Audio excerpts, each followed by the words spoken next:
गीता 18 के श्लोक नंबर 62 में भगवान स्वयं कह रहे हैं कि अर्जुन उस परमेश्वर की शरण में जा जिसकी कृपा से परम शांति व शाश्वत स्थान अर्थात सतलोक को प्राप्त होगा।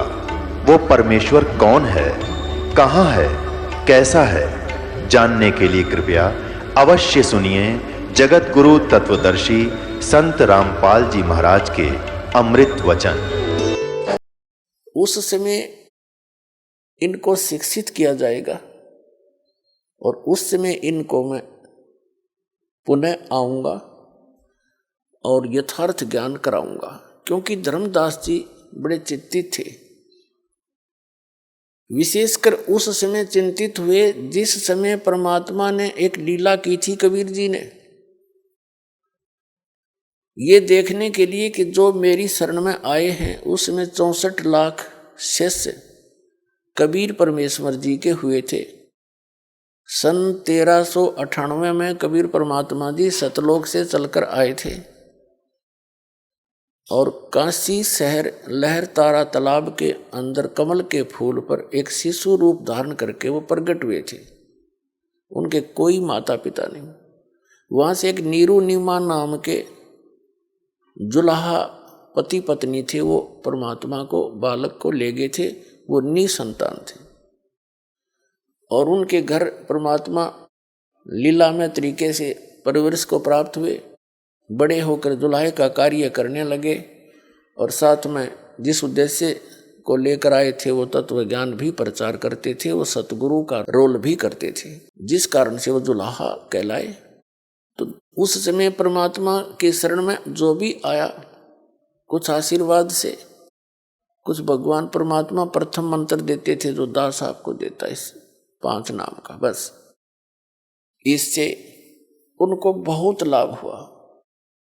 64 लाख शिष्य बने थे केवल मालिक की इस चमत्कारी शक्ति को देखकर। फिर परमात्मा ने देखना चाहा था कि मैं देखूं ये मुझे एज ए गॉड ट्रीट करते हैं या एज ए एक संत, ये मुझे भगवान की तरह मानते हैं, मुझे ये भगवान स्वीकार किए हुए हैं, या मुझे एक सिंपल संत मानते हैं। परमात्मा को तो मालूम था ये क्या मानते हैं, लेकिन दिखाना चाह रहे थे धर्मदास को और अन्य अपने निज भक्तों को। परमेश्वर कबीर जी ने एक लीला की थी। एक लड़की वैसा थी, गनका थी, उसने सत्संग सुना, उसको अपने कर्म से नफरत हुई, आत्मा जाग गई उसकी। परमात्मा कबीर जी के चरणों में आई, अपनी सारी कहानी बता दी और प्रार्थना की, मालिक क्या मेरे जैसी दुष्टा का भी उद्धार हो सकता है? कबीर परमात्मा ने कहा, बेटा आत्मा तो लाल है, ये कीचड़ में गिर जाती है तो जौहरी उसको साफ करके वैसा ही बना लेता है, कीमत में कोई अंतर नहीं होता। आगे गलती ना करना, पीछे जो बनी सो बनी, ये सफाई हो जाएगी। उस बेटी की यह बात समझ में आ गई। उसी दिन से अपना वो दुष्कर्म त्यागा और परमेश्वर कबीर जी की शरण में शिष्या बनकर अधिक से अधिक सत्संग श्रवण करने के लिए आने लगी। अब जब सत्संग के अंदर वो गणिका सुप्रसिद्ध काशी की वैश्या थी, सबको पता था, परमात्मा के सत्संग में आने लगी, कबीर जी के सत्संग में, तो उनके शिष्य ही उस लड़की को भला बुरा कहने लगे। तू यहां मत आया कर, बदनाम करवाएगी हैं। और तो उस लड़की ने परमात्मा जी से, गुरुदेव से कहा, गुरुदेव वो सारी कहानी बताई कि कुछ भक्त, कुछ माई मुझे हे दृष्टि से देखते हैं और मुझे यहाँ आने के लिए मना करते हैं। तो परमात्मा ने सत्संग के माध्यम से सभी को बहुत कुछ संकेत दिए, बताने की चेष्टा की कि कुष्टी हो संत बंदगी कीजिए, हो वैसा के विश्वास चरण चित दीजिए। क्या बताते थे कि यदि कोई भक्त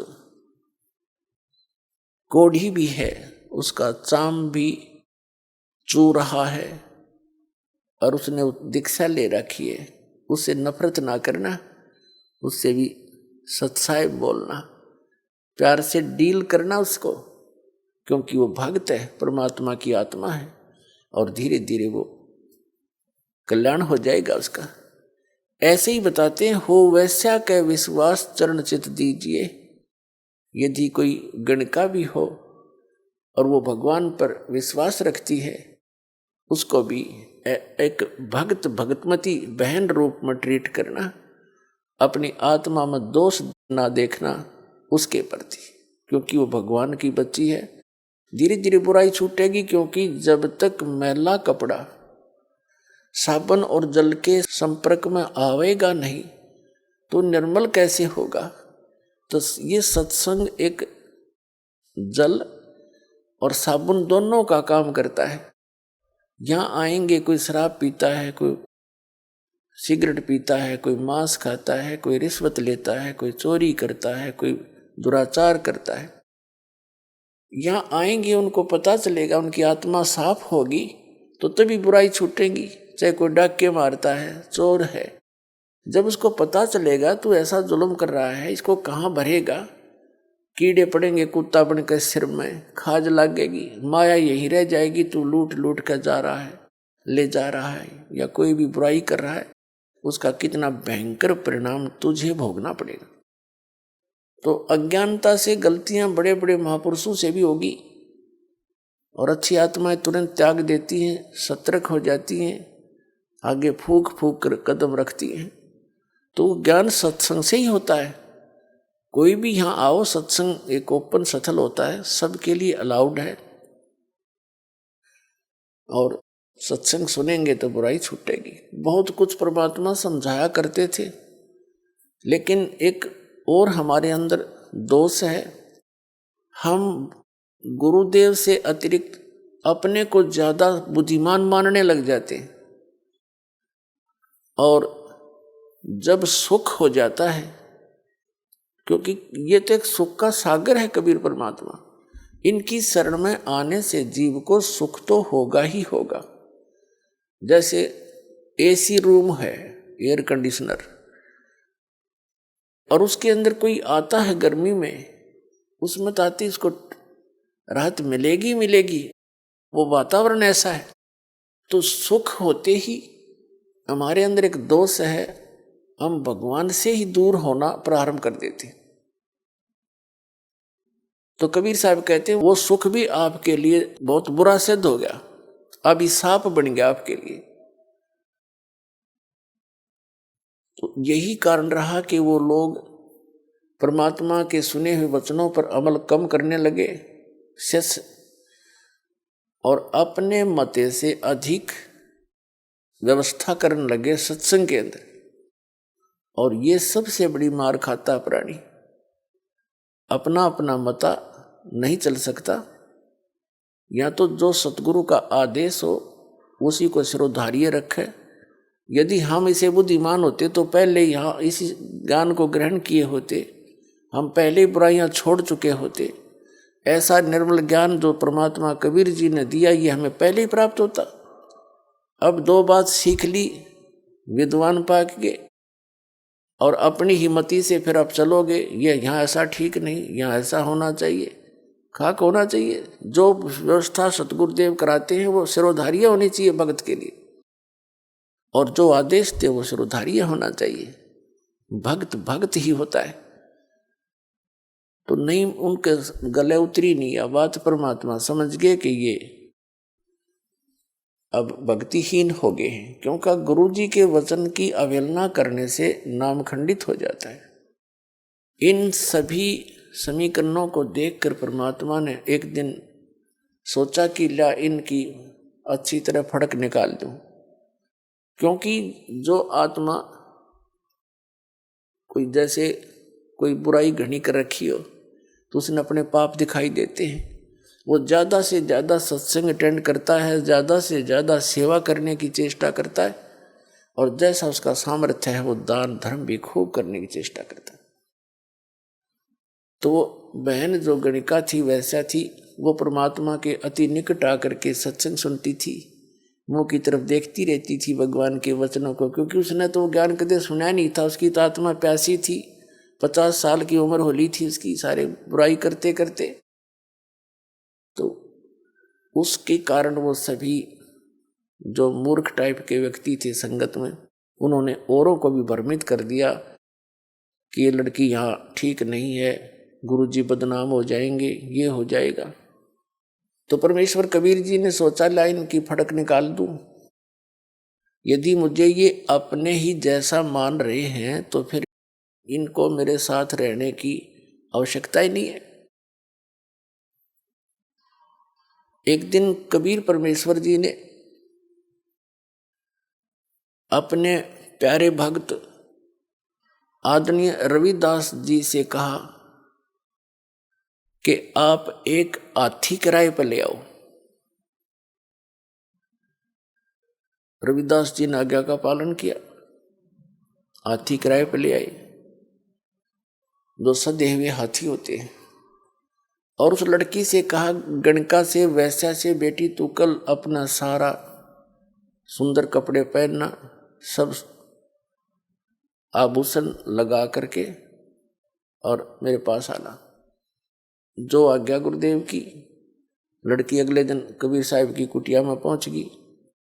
रविदास हाथी लेकर आ गया, लड़की को हाथी पर बैठाया, रविदास जी से कहा कि आप पीलवान बन जाइए, हाथी ड्राइव करना। और लड़की को रविदास के पीछे अपने दोनों के बीच में बैठा लिया और एक बोतल में, सफेद शीशी में बोतल में गंगा जल भर लिया, जैसा अन्य व्यक्तियों को ऐसा लगे कि ये शराब ले रखी है। और उस लड़की गणिका के कंधे पर हाथ रख लिया, हाथी पर बैठ के कबीर भगवान ने, और उस गंगा जल को ऐसे पी रहे हैं और ऐसे मस्ती में बैठे, ऐसे जूझ रहे हैं जैसे एक शराबी गतिविधि करता है, ऐसे करने लगे। और रविदास जी से कहा कि मेन बाजार है जो काशी का, उसके बीचों बीच निकाल दे हमारी सवारी ने। अब रविदास जी ने उस मेन बाजार में से निकाल दिया। अब जो भी देखे रहे सरेआम वैश्यावर्ती, देखो बहन बेटियों का बाहर निकलना दुब्बर हो गया, बाप बेटा क्या देखेंगे, ये कौन है, सब बताओ, ये तो कबीर है दुल्हा। और सभी कहते थे हम तो पहले कहा करते थे, हमें पता था कि वहाँ क्या होता है, वहाँ वैश्या भी सुप्रसिद्ध जाया करती थी। आज देख लो सरेआम होगी या साची, जो चर्चा जनता में चला है वह झूठी नहीं होती। ले भाई, तो उनके कबीर साहब के जो शिष्य थे उनको बुला ले आवे वो दूसरे, कि देखो तुम भगवान बताया करते जिसको, ये देखो तेरे भगवान के कर्म, सरेआम शराब पी रहा है, नशे में, इसको पता नहीं तू कहाँ घूम रहा है। और वैश्या को साथ लिए। अब वो नकली तो हो रहे थे सारे चेले, उनको विश्वास ही नहीं था अपने भगवान पे। जब सुख होता था जब तो भगवान थे, और एक छोटी सी लीला देखकर हमने, वो शैतान हो गए हमारे लिए, तो हम इतने नालायक हो गए थे। तो सभी ने परमात्मा से मुंह मोड़ लिया और कहने लगे हम तो कभी कभी जाते थे, हम तो जाते ही नहीं थे, हमने तो एक दिन नाम लिया था फिर गए नहीं, मुझे तो एक दिन वो दूसरा ले गया था, मैं ना जाया करता। यानी लोक लाज के कारण अपने परमात्मा से 64 लाख विमुख हो गए। उधर से क्या हुआ, जो कबीर परमात्मा के विरोधी हो गए थे, उनके इन सत वचनों से कि तुम्हारे जितने भी धर्मगुरु हैं, चाहे वो हिंदू के हैं चाहे मुसलमान के, ये यथार्थ ज्ञान इनके पास नहीं है, तुम्हें मिसगाइड कर रहे हैं, इनके द्वारा बताई साधना से तुम्हारी गति नहीं होगी। जिस कारण से वो हिंदू और मुसलमानों के जो धर्मगुरु थे वो कबीर साहब के पहले ही शत्रु हो चुके थे। बहुत सी यातनाएं कबीर साहिब को उन्होंने दी थी, लेकिन परमात्मा पर उनका कोई असर हुआ नहीं था। तो उनका दांव लग गया। और विशेषकर परमात्मा ऐसी लीला उस दिन किया करते थे जिस दिन दिल्ली का सम्राट सिकंदर लोधी काशी बनारस में अपने दौरे पर जाता था। उन दिनों में दिल्ली का सम्राट यानी भारत का, पूरे भारत का राजा, वो भी अपने छोटे राजाओं की खबर लेने के लिए, जैसे काशी का नरेश, वहाँ उसमें वीर देव सिंह बघेल थे, तो उनके पास जाते रहते थे। उनकी सारी राजकाज की वो नजर रखते थे, क्योंकि वो सब उनके अंतर्गत होते थे। उसी समय परमात्मा ने ये लीला की। सभी हिंदू धर्म के आचार्य, शंकराचार्य और अन्य जितने मंडलेश्वर थे, उनका सबका दाव लग गया। ब्राह्मण गुरु जितने थे, और उधर से मुसलमानों के पीर और काजी जो पहले दुखी थे परमात्मा से, और साथ में एक शेख तकी नाम का जो मुसलमान था, वो पीर था, गुरु था, किसका? सिकंदर लोधी का, राजा का। और उसके पूरे भारत के जितने भी मुसलमान धर्म के अनुयायी थे, उस शेख तकी के संकेत से सब काम करते थे। वो इतना उसको मानते थे, और वो सिकंदर लोधी के साथ ही जाता था। वो भी पहुंचा हुआ था। अब सभी ने मिलकर, हिंदू और मुसलमान दोनों के धर्मगुरु, उन्होंने अपने अपने अनुयायियों को भ्रमित किया। कहा कि देखो भाई, ऐसा व्यक्ति अगर काशी में रहेगा, हमारे नगर में रहेगा, क्या असर पड़ेगा बच्चों पर, कैसे निकलेंगे हम बाहर। चलो, राजा सिकंदर लोधी आया है, उसके सामने हम अपनी अर्ज करेंगे और इसको कठिन दंड दिलवाएंगे। वीर देव सिंह बघेल जो काशी नरेश थे, वो भी परमात्मा कबीर जी के शिष्य हो चुके थे। उनकी लीला देखकर, उनकी शक्ति देखकर, उनके ज्ञान को से परिचित होकर दिल्ली के सम्राट सिकंदर लोधी भी कबीर परमात्मा जी के शिष्य हो चुके थे। क्योंकि सिकंदर लोधी को एक बहुत भयंकर असाध्य रोग था, और वो परमात्मा कबीर जी के आशीर्वाद मात्र से स्वस्थ हो गया था, जिस कारण से पुनर्जीवन प्राप्त करके सिकंदर लोधी कबीर परमात्मा का बहुत आभार व्यक्त किया करते थे और शिष्य भी बन गए थे। लेकिन राजा का इतना एहसान होता है, जनता घनी दिखी ना, अपने राज के जाने के भय से वो कुछ भी फैसला ले लेता है। उस समय ना वो भगवान देखता, ना कोई गुरु और धर्म देखता। धर्म मीन धार्मिकता। तो उसने सभी लोग इकट्ठे होकर सिकंदर लोधी के पास पहुंच गए, जिस रेस्ट हाउस में वो रुके हुए थे। सारी कहानी से परिचित होकर के राजा ने आदेश दे दिया कि इसको, सभी ने कहा जी इसको सजाए मौत दी जाए और गंगा के अंदर डबो के मारना चाहिए इसको, पत्थर मार मार के। राजा ने अपने राज्य को बचाने के लिए, कहीं जनता तेरी विरोधी ना हो जा, ये हम इसे नकली है, अपने हाथ से सिकंदर लोधी ने कबीर साहब का, अपने गुरुदेव का हथकड़ी लगाई। राजा ने, जो एक सिपाही का काम था, सिर्फ नंबर बनाने के लिए जनता में अगर लोग मेरे से विरोधी ना हो जा, और सबको पता था कि राजा का गुरुदेव है और कहीं ये मेरे से इस कारण से विरोध ना कर ले कि यूँ सजा नहीं दे सकता, ये तो इसका चेला है। वो सब मर्यादाओं को लांघ के अपने हाथों, परमात्मा के हाथों में हथकड़ी लगाई, पैरों में बेड़ी और गल में एक जंजीर भारा डाला करते, तोक जो नीचे पैरों से लेकर हथकड़ियों के साथ ऊपर तक जकड़ देती थी। उस पर दौड़ नहीं सकता, भाग नहीं सकता, धीरे धीरे चल सकता था। ऐसा करके और कहा इसको गंगा दरिया में डुबो दो। अब शेख तकी जो धार्मिक गुरु था सिकंदर लोधी का, उसने बागडोर संभाल ली, अगली माफ कर दूंगा इसका काम। उनको ले जा करके गले में पत्थर बांध दिए। वो बेड़ी हथकड़ी तो लगाई रखी थी, तोक भी जड़ रखी थी, पत्थर भी बांध दिए गले में भारा भारा रस्सों से, और नौका में बैठा के 5, 7, 10 व्यक्ति साथ गए। दरिया गंगा के बीच में जाके उठा के कबीर साहब को और ऐसे पटक दिया कि ना हाथ पैर मार सकेगा और पत्थरों के वजन से डूब जाएगा, इसका टंटा कट जाएगा। उन्होंने ऐसे पटका गंगा के अंदर, दरिया के अंदर, सभी हथकड़ी बेड़ी अपने आप टूट गई, पत्थर बांध रखे थे वो टूट गए, वो दरिया में डूब गए। और कबीर साहब ऐसे बैठे हैं उस गंगा के जल के ऊपर जैसे थल पर बैठा करते हैं, आसन पद्म लगा के।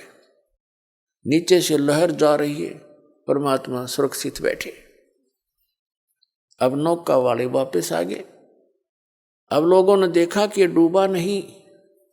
पहले तो ये सोचा कि अब डूब जाएगा थोड़ी सी देर में, पत्थर वत्थर नीचे खींचेंगे इसको।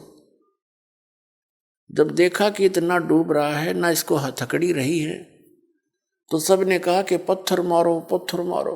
किनारे से लोगे पत्थर मारने, और पत्थर वहां कहाँ जहाँ थे, बीच में 200 फुट की दूरी पे। फिर कहा कि तीर लाओ, गोली लाओ, बंदूक से मारो। तीर ले आया, कोई बंदूक ले आए और वहां गोली मारे परमात्मा के ऊपर। जब तीर और इनसे नहीं मरे बंदूक गोलियों से, तब उन्होंने कहा सबने मिलकर के राजा तोप मंगाई जाए। अब तोप यंत्र लाके खड़ा कर दिया, उसमें गोले डालने, कबीर साहब के ऊपर दाग गए। वो गोला या तो वहीं गिर जाए फंस, या कबीर साहब से 100, 200, 300 फुट दूर जाके गंगा में गिरे, क्योंकि वहां बहुत चौड़ाई है गंगा दरिया की जहां पर वो ये क्रिया कर रहे थे। और यह इतनी दूर जा पड़े किसी तालाब सरोवर में, आसपास के जो गंगा जल से भरे हुए उसके कारण भर जाते थे आसपास के। ऐसे परमेश्वर की लीला को आदरणीय गरीबदास साहिब जी, गांव छुडानी, जिला झज्जर, हरियाणा वाले ने परमात्मा से परिचित उस ज्ञान से समझकर, जानकर यथार्थ रूप में वर्णन किया। यहाँ थोड़ा सा वर्णन आदरणीय गरीबदास साहिब जी का आपको देते हैं, क्योंकि पुण्यात्माओं, आज तक आपने कौड़ियों को तो लाल समझ रखा था, और लाल को हमने कौड़ी जानकर कहीं फेंक रखा था कूड़े में। अब दास ने पहचाना उस लाल को, क्योंकि लाल के गुणों से परिचित हुआ, और उस लाल को उठाकर आपके सामने ला रहा हूं कि जिनको तुम लाल समझकर लिए हुए हो वो लाल नहीं है, वो समर्थ भगवान नहीं है। और समर्थ के बिना कोई सुख हो ही नहीं सकता, आपकी गति नहीं हो सकती, आपके यहाँ भी पाप नाश नहीं हो सकते, आपके प्रारब्ध के जो पाप कर्म है वो नहीं कट सकते, और आप सुखी नहीं हो सकते। यहाँ भी दुख और आगे भी आप दुखी होगे। केवल समर्थ कबीर परमात्मा से ही आपको यहाँ भी सुख मिलेगा। आप जो प्रारब्ध के पाप के कारण आप कष्ट में हैं, और जब तक ये पाप नाश नहीं होगा इतने कष्ट मिटे नहीं। जैसे कोई रोगी किसी रोग से पीड़ित है, और रोग जब तक नहीं कटेगा वो सुखी हो ही नहीं सकता। तो ये प्रारब्ध का जो पाप है, इसके कारण से जो जो आपको कष्ट है, कोई घर में समस्या है, कोई धन हानि हो रही है, या कोई पुत्र में गड़बड़ है, या पुत्र वधू का दिक्कत है, तो इस तरह की जो प्रारब्ध कर्म पाप के कारण दुख है, ये पाप नाश होने से सुख होगा। तो पाप नाश केवल कबीर परमात्मा ही कर सकता।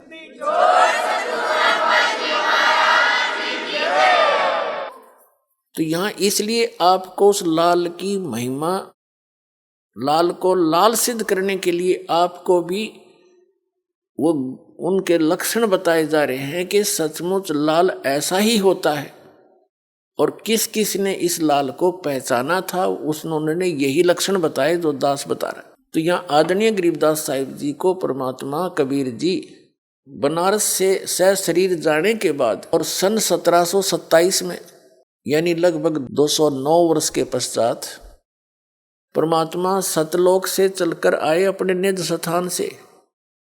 जैसा कि भगवान लीला किया ही करता है, जिसका वेदों में आपको बहुत बार प्रमाण दिखाया है। वेद कहते हैं कि परमात्मा ऊपर तीसरे धूलोक के तीसरे पृष्ठ पर रहता है, ऊपर सतलोक में, तेजो में श्री धूलोक माने तेजो में लोक के तीसरे पोर्शन में टॉप मोस्ट प्लेस पर रहता है, शिखर पर, और वहां से गति करके आता है, अच्छी आत्माओं को मिलता है।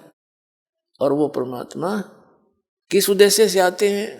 अच्छी आत्माओं को मिलते हैं जो दृढ़ भक्त होते हैं, उनको तत्व ज्ञान का उपदेश करते हैं, अपने से परिचित कराते हैं, और एक कवि की तरह आचरण करते हैं वो उस समय जब वो आते हैं, जिस कारण से उसको एक प्रसिद्ध कवि की भी उपाधि मानव समाज देता है, लेकिन वो होता है भगवान। इसी अपनी लीला के कारण, अपने गुणों के कारण परमात्मा कबीर जी सतलोक से चलकर आए थे। गरीबदास महाराज जी गांव छुड़ाने जिला झज्जर वाले 10 वर्ष के बालक थे, अपने ही खेतों में गौवें चरा रहे थे, अपने ही सैकड़ों की संख्या में गौवें थी। किसान जाट के घर जन्म था आदरणीय गरीबदास साहिब जी का, जमीन बहुत थी उनके, लगभग 1400 एकड़ जमीन थी, और उसमें वर्षा होगी तो कनक हो जाती थी, नहीं तो चरागाह ही ज्यादा रखते थे, पशुपालन का काम करते थे। गौवें सैकड़ों की संख्या में थी, आप भी पाली थे गरीबदास साहिब जी 10 वर्ष के बच्चे, और साथ में कुछ उनके नौकर भी जो होते थे वो, और साथ में गांव वाले भी अपनी गौओं को अलग से लेकर उन्हीं के खेतों में चराया करते थे, क्योंकि बहुत ज्यादा अक्षेत्र था उनके पास।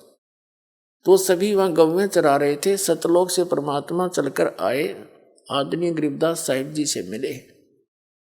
10 वर्ष के बालक को तत्व ज्ञान समझाया।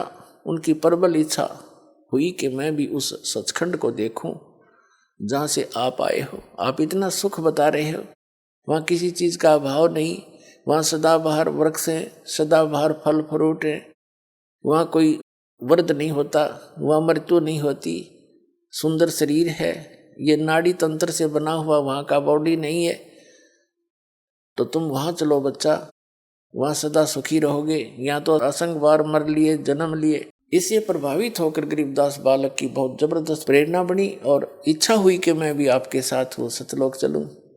कबीर साहब उस आत्मा को लेकर के सचखंड गए, सारे ब्रह्मांड दिखाए, और फिर अपनी शक्ति से उनके अंदर अपना तत्व ज्ञान फीड कर दिया, उनकी दिव्य दृष्टि खोल दी। उधर से 10 वर्ष के बालक को मृत जानकर चिता के ऊपर रख दिया था गरीबदास साहिब जी के शव को, बॉडी को अग्नि लगाने ही वाले थे। उसी समय कबीर परमात्मा जी ने उस आत्मा को वापस भेज दिया और चिता के ऊपर से उठकर चल पड़े गरीबदास साहिब जी, और आंखों देखा जो भगवान ने उनको दिखाया, उस ज्ञान का वर्णन करने लगे, वाणी बोलने लगे, जो कबीर गॉड गिवन है। तो कबीर परमात्मा ने उनकी दिव्य दृष्टि खोल दी।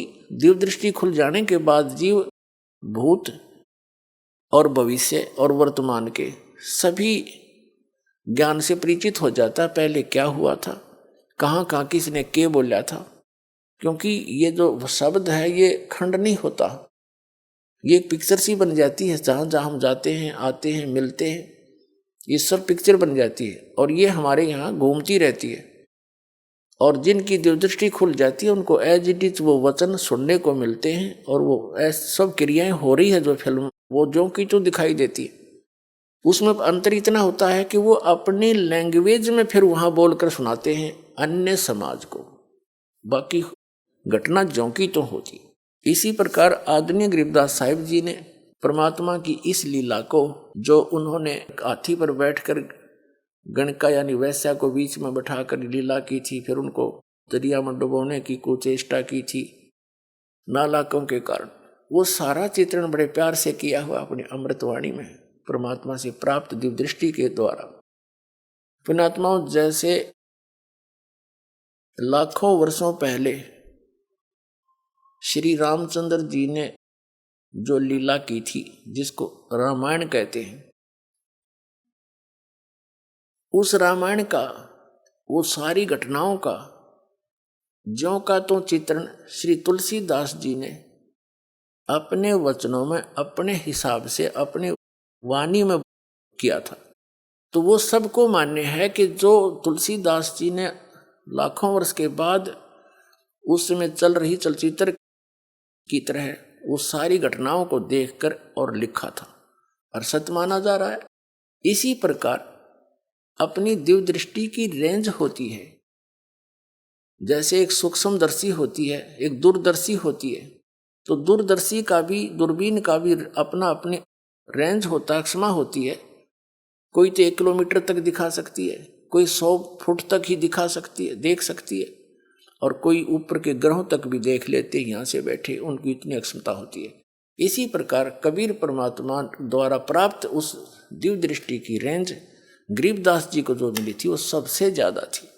अरबों खरबों वर्षों पहले के ज्ञान, सतलोक से क्या हुआ, कब हुआ, कैसे हुआ और भविष्य में क्या होगा, वो सारा आदरणीय गरीबदास साहिब जी ने अपनी अमृतवाणी में तुलसीदास जी की तरह लिखा, जो हमें मान्य है और होना चाहिए।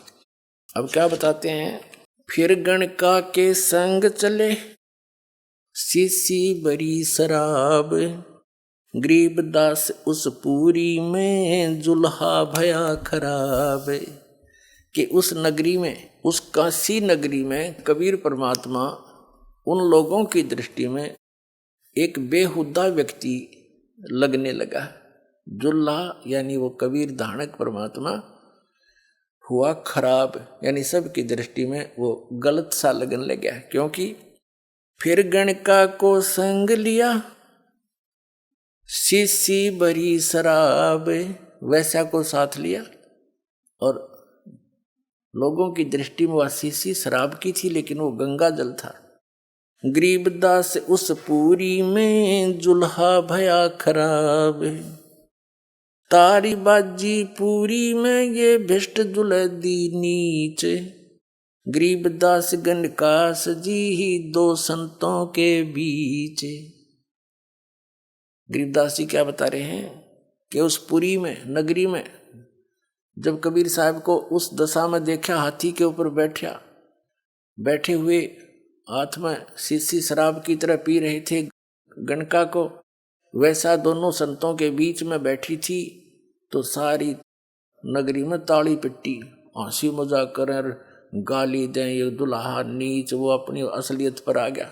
देखो, तारी बाजी पूरी में ये भ्रष्ट दुलहदी नीचे, गरीबदास गणकास जी ही 2 संतों के बीच।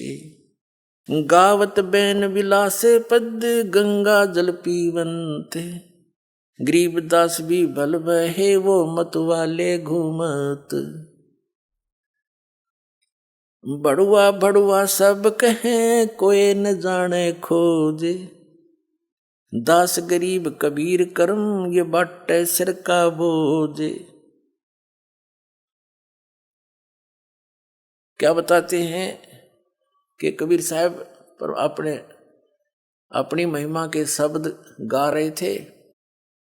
गावत बैन विलास पद वो गंगा जल पीवंते, गंगा जल पी रहे थे शीशी से, और गरीबदास भी भल बहे वो मतवाले घूमंते। जैसे लोगों को ऐसा लग रहा था ये तो बिल्कुल शराब के नशे में और मतवाला होकर घूम रहा है। बड़ुआ बड़ुआ सब कहें कोई न जाने खोजे, दास गरीब कबीर करम ये बाटत सिर का बोझे। सब कहने लगे तो बड़ुआ है, गंदा आदमी है, देखो सरेआम क्या जुल्म कर रहा है। तो आदरणीय गरीबदास साहब जी कह रहे हैं कि बड़ुआ बड़ुआ सब कहें और कोई ना जाने खोज, वास्तविकता से को परिचित नहीं, ये लीला क्या कर रहे हैं। गरीबदास जी कह रहे हैं कि कबीर परमात्मा वो अपने सिर से इन नकली शिष्यों का बोझ पटक रहे हैं, डारत सिर का बोझ। अपने आत्माओं, इस तत्व ज्ञान से आपको बहुत कुछ ज्ञान होगा। जैसे ये नकली संत लाखों करोड़ों शिष्यों को अपने पीछे लगा कर गर्व महसूस कर रहे हैं कि हम बहुत बड़े संत और मंडलेश्वर बन गए, और ये पता नहीं आपको ज्ञान है नहीं, आप अधिकारी हो नहीं, इतने शिष्यों को आप भ्रमित करके परमात्मा की आत्माओं को कितने अपराधी दोषी बन रहे हो। आपके ऊपर इतना जबरदस्त भार हो जाएगा, आप तो असंख्य जन्मों तक नरक से नहीं निकल पाओगे। तो ये परमात्मा ने भी यह लीला की कि जब देखा 64 लाख से उस समय, आज से 600 वर्ष पहले 64 लाख से होना कोई बालकों का काम नहीं, ना कोई मीडिया था, ना कोई ऐसा। और धारणक जो लाहे के घर जन्म जिसका, एक गरीब व्यक्ति आम आदमी की दृष्टि में तो कितने समर्थ थे वो, कैसे उन्होंने लीला करके अपने बच्चों को अपनी शरण में लिया, उनको सत भक्ति दी।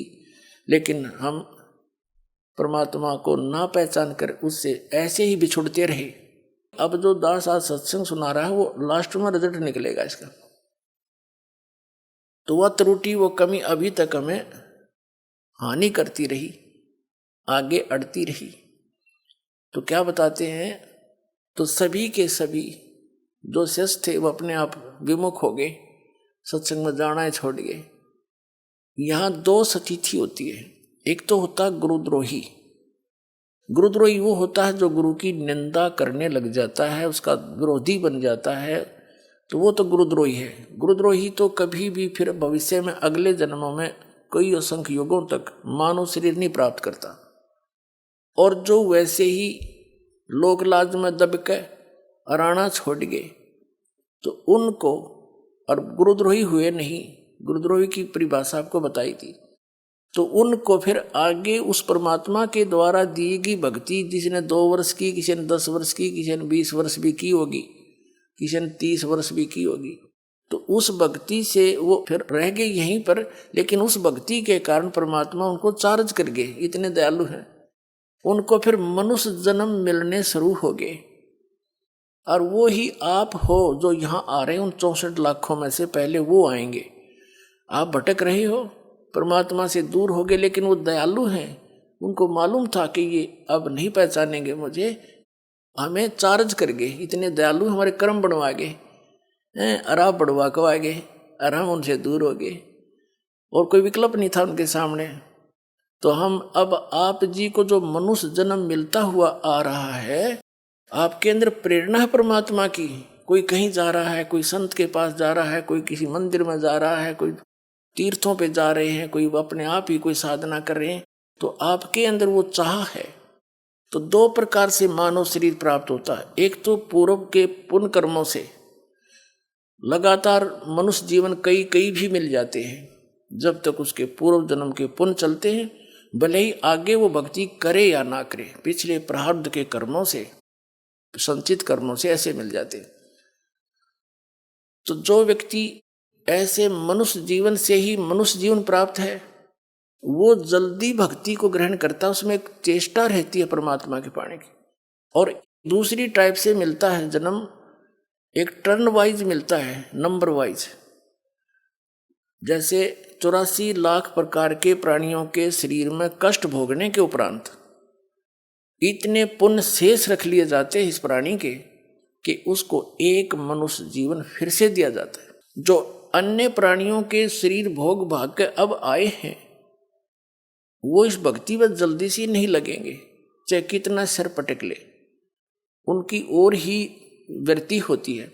तो आप जी जो कहीं भी किसी संत के पास गए हैं, उनके पास, या किसी मंदिर मस्जिद गुरुद्वारों में जा रहे हो, आप वो आत्मा हो जो मनुष्य जीवन से ही आपको पुनः मनुष्य जीवन प्राप्त हुआ। पिछले जन्म में भी आप मानव ही थे, इसीलिए आपके अंदर अन्य व्यक्तियों से एक विशेष, आपके विचार भी अच्छे होते हैं, आपका भाव भी ठीक होता है। भले ही आप कितनी बुराई कर रहे होते हो उस समय, लेकिन इस ज्ञान को सुनते ही बड़े बड़े शराबियों ने शराब त्याग दी, दुराचारियों ने दुराचार त्याग दिया, डाकुओं ने डाके डालने छोड़ दिए, चोरों ने चोरी छोड़ दी, रिश्वतखोरों ने रिश्वतखोरी छोड़ दी।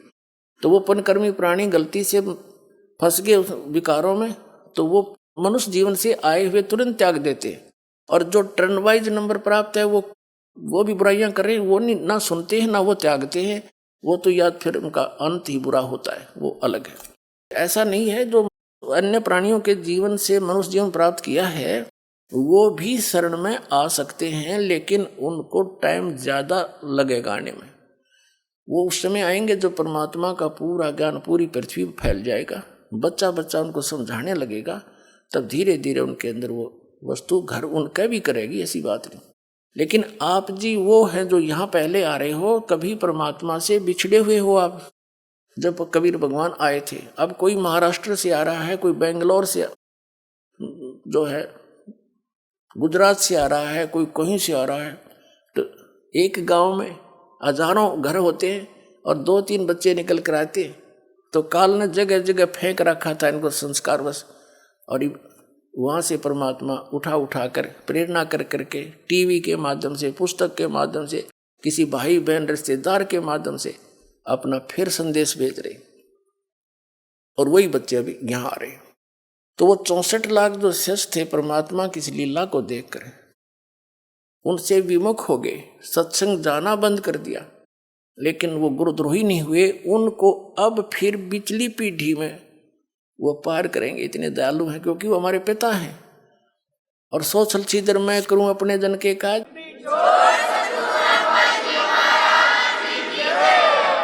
इन संतों ने सोचना पड़ेगा कि बाहर ने सिर पर धर के ले जाओगे, भगवान भी पटक दिया उन्होंने। अब इन संतों का भार इसी बात से मुक्त हो सकता है, इस दास के ज्ञान को समझें, और त्रुटि है तो दास को बताएं। कोई मैं गलत कह रहा हूं तो एक तो बोला कोई, सारे सांप सूंघ गया सबने, तो इसका मतलब ये हार तो चुके हैं। जनता भोली आत्मा श्रद्धालु हैं, चिपके बैठे हैं, इनको जब समझ में आओगी ये स्वयं आ जाएंगे। और जो ज़्यादा ही अच्छी आत्मा यानी ड्योटी है और विवेकहीन है, वो उनके पास रह जाएंगे, तो उन पर फिर भी भार रहेगा, क्योंकि उन्होंने तो मिसगाइड कर ही रखा है। उनकी आत्मा कह ही नहीं रही कि ये कल्याण करवा लें, तो उन सब का जो मिसगाइड किया हुआ, चाहे वो बेशक यहाँ आ जाए, फिर भी उन पर भार रहेगा, उन संतों पर जिन्होंने उनको पहले भ्रमित किया हुआ है। तो उनका एक ही तरीका है, वो स्वयं सबको कह दें, इस ज्ञान को समझें, वैसे नहीं खूब गहराई से जाने। वो भी भगवान के लिए निकले हैं, उनको भी परमात्मा चाहिए, मोक्ष उनको भी आवश्यकता है। और जब आपके पास मोक्ष मार्ग नहीं है, तो यहाँ से आज कितनी सुविधा आपको कल को नहीं रहेगी। 84 लाख योनियों में जाना पड़ेगा, नरक में डालेगा काल तुम्हें। तो ये संत एक बार इनको कह देंगे कि भाई देखो ऐसे आशा है, हमने कोशिश बहुत की, हमें भी ज्ञान नहीं था, इस ज्ञान से तो सिद्ध हो ही जाएगा, उनको ज्ञान है नहीं। अरदास सरेआम कह रहे हैं, इनको ज्ञान नहीं, इनके पास कोई समाधान नहीं, फिर भक्ति किस लिए कर रहे हैं? जब कोई साधन नहीं है और ज्ञान नहीं है, फिर क्यों आप भ्रमित जनता को करें? तो इससे इनको ये समझ में आ जाना चाहिए और कह देना चाहिए अपने अनुयायियों को, भाई ऐसे ऐसे बात बन गई, मुझे भी ज्ञान नहीं था, और आप भी चलिए, आप कल्याण कराओ आप जा करके। अब एक डॉक्टर के पास आने में के शर्म माने? दास डॉक्टर है, आपको जन्म मरण का रोग है, परमात्मा ने दास को डॉक्टर बना के भेज दिया, तो सारा विश्व आ जाओ।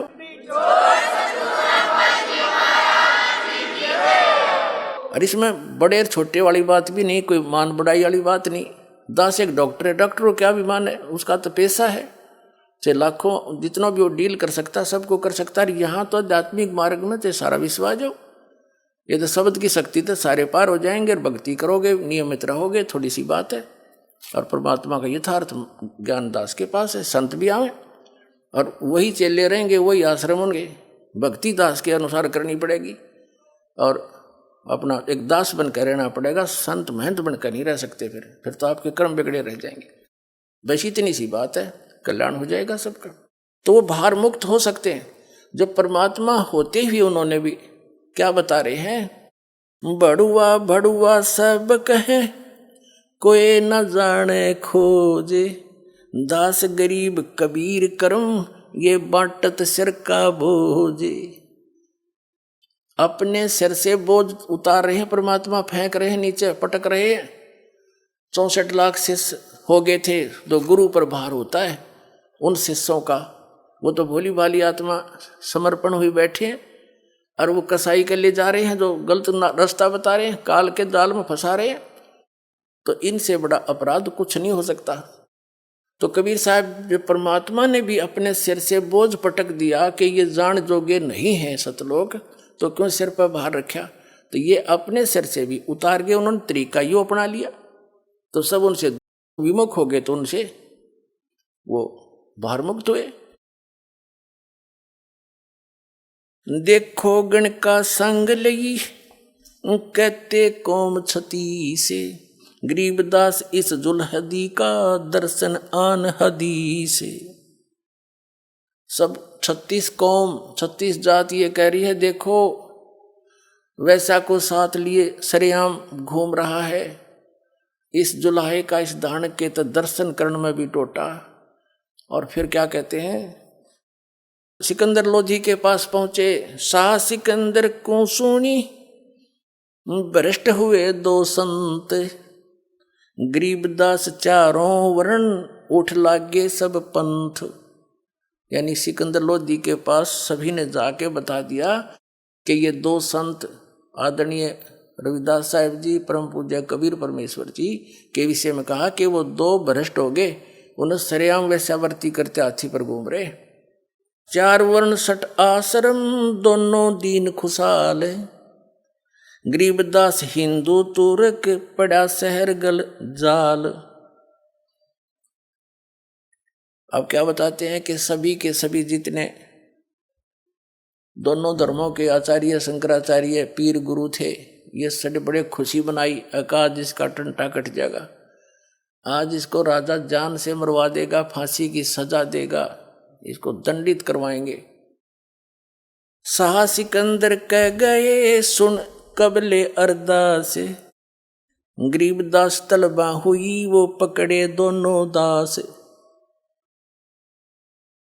आदरणीय गरीबदास साहिब जी बता रहे हैं कि शाह सिकंदर के जब सब लोग गए काशी के इकट्ठे होकर के और उन्होंने अर्ज करी, तब सिकंदर लोधी ने कहा कि लाओ उन दोनों को पकड़ कर। तो वो दोनों पकड़े गए, आदरणीय रविदास साहिब जी, परम पूज्य कबीर परमेश्वर जी। कह कबीर यो क्या किया गणकालीनी संगे, गरीबदास भूले भक्ति ये पड़ा भजन में भंग। अब सिकंदर लोधी शेष था, पहले तो जो ज्ञान सुन रखा था भगवान का, उसके आधार से बोला कि कहो कबीर यो क्या किया, वैसा ले ली संग और गरीबदास भूले भक्ति। सिकंदर लोधी कह रहा है कि तुम भक्ति भूल गए और आपके पड़ा भजन में भंग। आइए अब हम उन श्रद्धालुओं के अनुभव जानते हैं जो जगत गुरु तत्वदर्शी संत रामपाल जी महाराज जी से दीक्षा प्राप्त कर चुके हैं तथा उनके द्वारा बताए गए भक्ति मार्ग पर चल रहे हैं। सर नमस्कार। नमस्कार जी। सर क्या नाम है आपका? सर नरेश कुमार नाम है मेरा। नरेश जी कहाँ से आए आप? जी मैं ज़िला अमरोहा, तहसील अमरोहा, यूपी का रहने वाला हूँ। सर संत रामपाल जी महाराज जी से नाम दीक्षा लेने से पहले आप क्या भक्ति साधना करते थे? सर संत रामपाल जी महाराज जी से जुड़ने से पहले हम दूसरे पंथ में जुड़े हुए थे, इसका नाम प्रेम धाम की वाणी है, उसमें जुड़े हुए थे। और मैं साथ साथ में शंकर जी की भी भक्ति करता था कि भाई मंदिर पे हर सोमवार जल चढ़ाने जाया करता था। प्रेम धाम की वाणी जो सत्संग था उसमें ये बताया जाता था कि भाई हम उसमें लगातार मतलब 4-5-6 साल लगभग रहे, उसमें हम 6 साल रहे लगभग लगातार। तो उसमें ये साधना बताई जाती थी कि भाई आपको सुबह आधा घंटा और शाम को आधा घंटा, मतलब भाई ऐसे कर बता दूँ, जिस तरीके से बताते थे कि आँखों पे मतलब अपने हाथ रख कर इस तरीके से और कानों को बंद करके इस तरीके से इसको आधा घंटे बंद कर रखना है और आपको जो है यहाँ पर प्रकाश दिखाई देगा। तो भगत जी हम उस साधना को करते थे। तो मैं तो कभी कभी जैसे मान लीजिए मैं ऐसे करता था तो मुझे तो डर सा भी लग जाता था कि काफ़ी देर बैठे बैठे हो जाया करती थी, तो मैं डर जाया करता था, मैं हाथ अपना हटा दिया करता था ऐसे। तो मेरा उसमें ज़्यादा इंटरेस्ट नहीं था उस भक्ति करने में, मतलब भाई ये क्या है, ये सब क्या बता रहे हैं। सर जो भक्ति आप पहले कर रहे थे, क्या उस भक्ति को करने से आपको और आपके परिवार को कोई लाभ मिला? जी नहीं, हम उस भक्ति को करते करते भी हम काफ़ी मतलब दुखी रहते थे। क्या दुख था आपको? सारे परिवार में मतलब हमारे परिवार में फाइनेंशियल प्रॉब्लम ज़्यादा रहती थी। हमारे पिताजी हैं, लगभग 2011 की बात ही, हम उसी सत्संग में जुड़े हुए थे प्रेम धाम की वाणी में। तो हमारे पिताजी एक बार ट्रैक्टर से भराव गिर रहे थे, ट्राली के से ट्रैक्टर से भराव गिर रहे थे। तो जैसे ट्रैक्टर लेकर जा रहे थे तो ट्रैक्टर जो वो पलट गया और हमारे चाचा जी थे दोनों, वो बैठे थे साइडों में। तो चाचा जी हमारे दोनों कूद के सफा हो गए, मतलब अलग हो गए। लेकिन हमारे पिताजी जो है ट्रैक्टर के बिल्कुल नीचे दब गए, स्टीयरिंग के नीचे दब गए। तो उस समय हमारे पिताजी और बच गए, लेकिन उनकी जो पीछे यहाँ पर ये जो है हड्डी, यहाँ पर चोट लगी काफ़ी। तो हमने उस समय मुरादाबाद भी दिखाया। मुरादाबाद के हॉस्पिटलों में मतलब वही उन्होंने कहा कि इनका ऑपरेशन होगा, तब जाकर देखना पड़ेगा क्या होगा। पूरे शरीर का MRI हुआ, तो भगत जी वहाँ पर भी कोई लाभ नहीं हुआ। फिर एक किसी हमारे गांव के थे, उन्होंने बताया कि भाई आप इनको एक वैद्य हैं उनके पास दिखा दीजिए, मतलब वैसी देसी दवाई देते हैं। तो वहाँ से हमने दवाई ली, तो धीरे धीरे हमारे पापा जी वहाँ से ठीक थोड़े थोड़े हुए, लेकिन पूरा लाभ नहीं मिला। उसके अनुसार हम बता रहे हैं कि हम पे मतलब कि भाई हम जो है फाइनेंस प्रॉब्लम में इतनी समस्या में थे, हम पे पैसे नहीं थे, बहुत कम थे। मतलब हमने कर्जा लिया यहाँ तहाँ जहाँ तहाँ से, पिताजी ने मतलब चाचा जी से, कभी रिश्तेदारों से, कभी किसी से।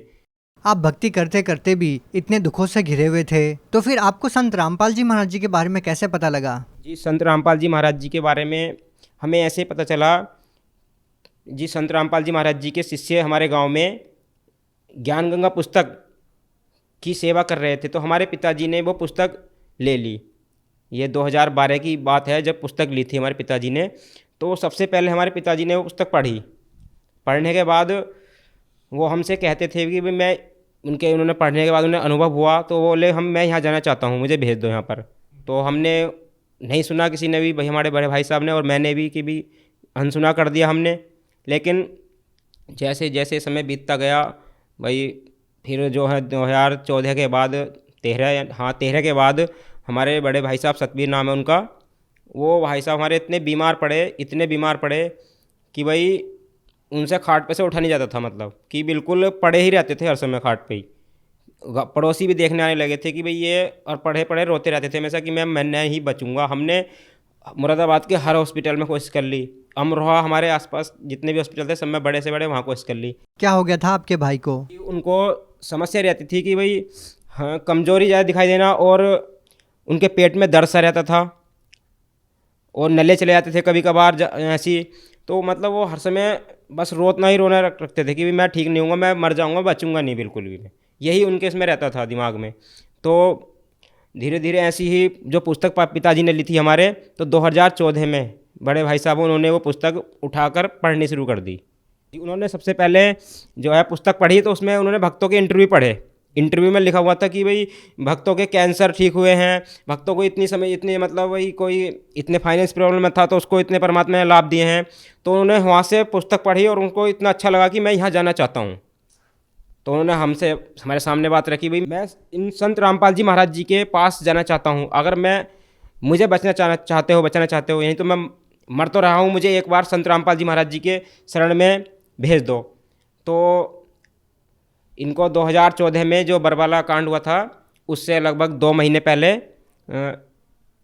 बरबाला में भेज दिया। मतलब ये पहुंच गए वहाँ पर संत रामपाल जी महाराज जी से, इन्होंने नाम दीक्षा ली, और नाम दीक्षा लेने के बाद में ही इनको जो मतलब इनकी शारीरिक प्रॉब्लम थी, बिल्कुल ये बता रहे हैं कि बिल्कुल ठीक हो गया, मैं बिल्कुल कोई समस्या ही नहीं रही मुझे एकदम से। आपने संत रामपाल जी महाराज जी से नाम दीक्षा कब ली?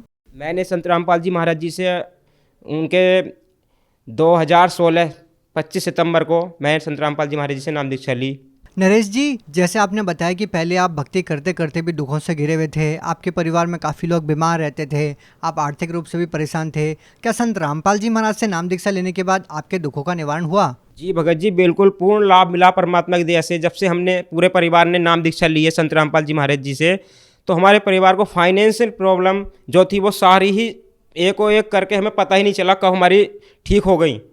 आज हम बता रहे हैं कि भगत जी हम जो है उस समय एक ऐसे मकानों में रहते थे कि कोई कच्चे मकानों में, लेकिन परमात्मा की दया ऐसी हुई, संत रामपाल जी महाराज जी की दया ऐसी हुई, हमें नहीं पता चला कि हमारे मकान कब बन गए। और आज हमने अपनी 2 बाइक अलग निकाली हुई है परमात्मा की दया से। विशेषकर परमात्मा संत रामपाल जी महाराज जी की दया हुई है, उसी के अनुसार भगत जी हमने ये परमात्मा ने हमारे साथ ऐसे ऐसे चमत्कार किए हैं। और भगत जी मैं लाभ बताना चाहूँगा, 2021 की बात है। छोटे भैया हैं मेरे, सुनील भाई साहब नाम है उनका। तो हम खेतीबाड़ी भी करते हैं थोड़ी बहुत। खेतीबाड़ी में हमारे जो व्यापार होता है मतलब बेचने के लिए, वो बरेली जा रहे थे पिकअप से। तो उसमें ड्राइवर थे और जो चलो उस, लेकिन जा रहे थे जब वहाँ पर, तो बरेली से थोड़ा पहले और रामपुर के बाद में जो हाईवे है वहाँ पर कम से कम 90 या 100 की स्पीड में गाड़ी थी वो पिकअप, टमाटर की लोडिंग गाड़ी थी। तो वो जो है उसका टायर फट गया भगत जी, ऐसा मानिए 100 मीटर तक वो गाड़ी मतलब इस तरीके से करके घिसड़ी चली गई और आगे जाके पलट गई। तो भगत जी जो मेरे छोटे भाई साहब थे उन्होंने सतनाम मिला हुआ है, तो उन्होंने, वो तो ये बता रहे हैं कि मैं तो पता नहीं किस समय गाड़ी से बाहर होगा, मुझे पता नहीं चला, उनको एक खुरेस नहीं आई, और जो ड्राइवर था उसके काफ़ी चोट लगी। और मेरे चाचा जी थे, उन्होंने नाम दीक्षा नहीं ली है, लेकिन उनके भी यहाँ पर पीछे चोट आई। लेकिन जो मेरे भैया थे जिन्होंने नाम दीक्षा ली थी, उनके कोई खुरेस नहीं आई। उन्होंने जो ड्राइवर को उस कार में से खींचा पिकअप में से, और चाचा जी को बाहर निकाला उन्होंने। और संत रामपाल जी महाराज जी की इसमें बहुत बड़ी दया रही, उन्होंने मेरे भाई को जीवन दान दिया कि इतनी स्पीड पर गाड़ी होने के बावजूद भी देखो आप किस तरीके से संत रामपाल जी महाराज जी ने उनको बचा लिया। सर उसी के अगले दिन वो घर पर आए, रात्रि के समय वो छत पर सो रहे थे, खाट पर। तो खाट पर सो रहे थे तो वो फ़ोन पर शायद रिश्तेदारी का किसी का फ़ोन आया था, बात कर रहे थे खड़े होकर। तो भगत जी छत के पीछे की साइड को एक वैसी खाली पे खेत खड़ा है, उसमें मतलब बाजरा है पच्ची वाला, मोटे मोटे, उसमें वो खड़े थे झंकुड़ से। तो भगत जी बात करते करते अचानक पता नहीं बता रहे थे बाद में, मैं कैसे पीछे गिर गया। वो पीछे गिर गए बिल्कुल, और गिरे भी ऐसी मतलब इस तरीके से। तो भगत जी वो वहाँ पर गिरे, तो हम तो नीचे सो रहे थे सब, वो अकेले ही थे ऊपर। तो भगत जी जब गिरे तो धब देसी आवाज़ आई हमें कि भाई क्या हुआ अचानक। मम्मी जी हमारी उधर से, परमात्मा ने प्रेरणा की, उधर से देखने चली गई। तो वही पीछे पड़े बोल रहे थे भाई मुझे बचा लो, मैं पीछे पड़ा हूँ। तो भगत जी उनके वहाँ पर थोड़ी बहुत चोट आई, लेकिन परमात्मा जी ने वहाँ पर उनको, संत रामपाल जी महाराज ने उनको भी वहाँ पर बचा लिया। ये विशेष दया हुई परमात्मा की भाई, इतने ऊपर से गिरने के बाद भी। नहीं तो वो जो गांव के थे हमारे देखने वाले कह रहे थे कि भाई इतने ऊपर से गिरने के बाद और पीछे ही ऐसा खेत है, यहाँ तो रीढ़ की हड्डी या कोई फ्रैक्चर वैक्चर हो जाता है। लेकिन परमात्मा की दया से उनके कोई ऐसा, संत रामपाल जी महाराज जी की दया से ऐसा कोई हुआ नहीं। सर, संत रामपाल जी महाराज से आपको इतने सारे लाभ मिले हैं, आप भगत समाज को क्या संदेश देना चाहते हैं? जी, संत रामपाल जी महाराज जी से इतने लाभ मिले हैं, मैं सभी से प्रार्थना करना चाहूँगा कि आप जल्द से जल्द संत रामपाल जी महाराज जी का ज्ञान समझिए कि वो संत रामपाल जी महाराज जी क्या ज्ञान दे रहे हैं। उनका ज्ञान जो है सभी धर्मों के शास्त्रों से प्रमाणित ज्ञान है, और ऐसा क्या ज्ञान है जो आज लाखों श्रद्धालु उनसे नाम ले रहे हैं, और नाम लेने के बाद उनको काफ़ी लाभ हो रहे हैं। किसी को आर्थिक लाभ, किसी को शारीरिक लाभ, मानसिक लाभ, हर प्रकार के लाभ संत रामपाल जी महाराज जी की शरण में आने के बाद सभी को मिल रहे हैं। सर, अगर कोई व्यक्ति संत रामपाल जी महाराज से नाम दीक्षा लेना चाहता है तो वो उनसे नाम दीक्षा कैसे प्राप्त कर सकता है? सर, संत रामपाल जी महाराज जी से नाम दीक्षा लेने के लिए आप सोशल मीडिया के किसी भी प्लेटफार्म पर, जैसे यूट्यूब पर संत रामपाल जी महाराज सर्च कर सकते हैं, वहाँ पर उनके सत्संग वगैरह देख सकते हैं। और उसके नीचे एक पट्टी चलती है, वहाँ पर नंबर आते हैं, उन नंबरों पर आप अपने ही निकटवर्ती सेंटर का, नामदान सेंटर का पता कर वहाँ से नाम दीक्षा ले सकते हैं। और संत रामपाल जी महाराज जी का एक ऐप है, संत रामपाल जी महाराज, उसको आप डाउनलोड कर सकते हैं। उस पर सारे सत्संग उपलब्ध हैं, उसे देखकर भी आप संत रामपाल जी महाराज जी से नाम दीक्षा ले सकते हैं। जी, बहुत बहुत धन्यवाद। धन्यवाद सर।